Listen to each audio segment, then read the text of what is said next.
Hello there, my very good friends. Andy Murray here for WhatCulture Wrestling with a fresh, delicious slice of after news. On this video, we're going to talk about Charlotte Flair. What's going on with her and WrestleMania 37? It's definitely something WWE don't want you to know about it. On top of that, we're going to talk Edge, the WrestleMania triple threat, his heel turn last night, and why WWE made those decisions. But let's kick things off with the Charlotte Flair story. Now, last week, a bit of promotional material, a poster and some other bits and pieces came out for WrestleMania 37 without Charlotte featured on them.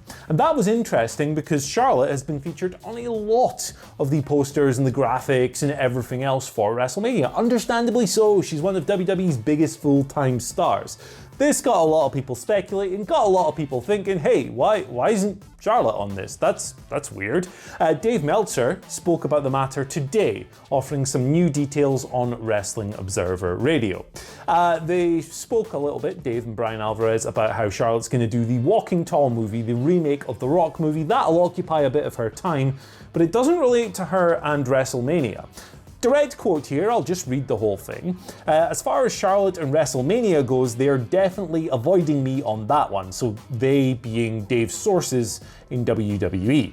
There's definitely a story that's not the movie, because if it was the movie, it wouldn't be hidden. It's definitely something that's being hidden as far as what's going on with Charlotte. So even though this is obviously a very speculative story in its very nature, I'm not going to sit here and go, hey, it could be this, it could be that, it could be the next thing. We will find out in due course, and we will be back on this channel, I am sure, once we have more information, once more stories emerge on this situation.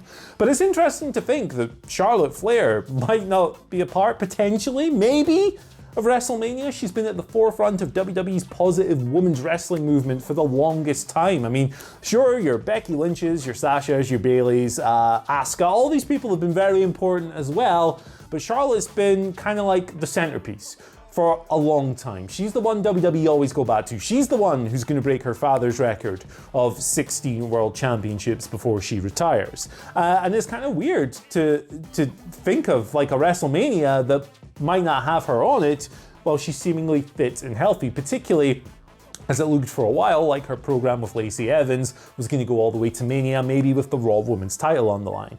But we'll learn more on this as it comes out. Maybe there'll be something from Charlotte on tonight's episode of Raw. We know Rhea Ripley's debuting tonight, and that's interesting because they wrestled at last year's WrestleMania. So, should stress as well, no indication that this has anything to do with Andrade leaving WWE. Andrade is, of course, Charlotte's real-life fiance, but we'll keep you posted.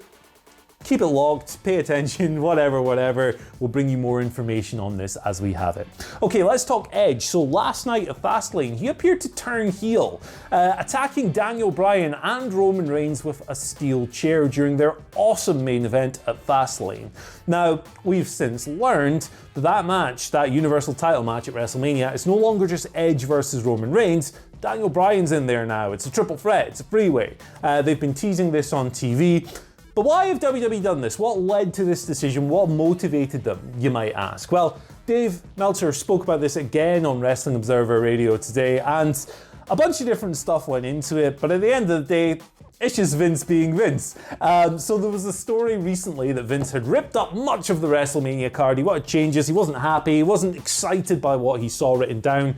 This match was the key match that he wanted to change. Now, when he said that, hey pal, I want to change this match, a bunch of new ideas were pitched. A lot of them, according to Meltzer, weren't good, and this was the best of the bunch.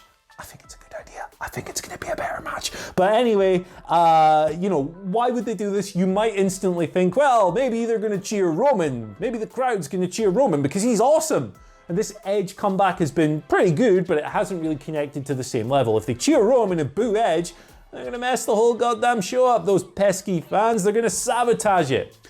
That wasn't the reason, apparently. That did not factor into Vince's thinking when he decided to turn Edge heel and make it a triple threat. Apparently, Vince just decided that this match wasn't the match he wanted, and he decided to change it up. He changed his mind. It's Edge. He wanted heel Edge in this match. Bryan's going to be the babyface now. Roman Reigns is a heel as well. So it's going to be an interesting one.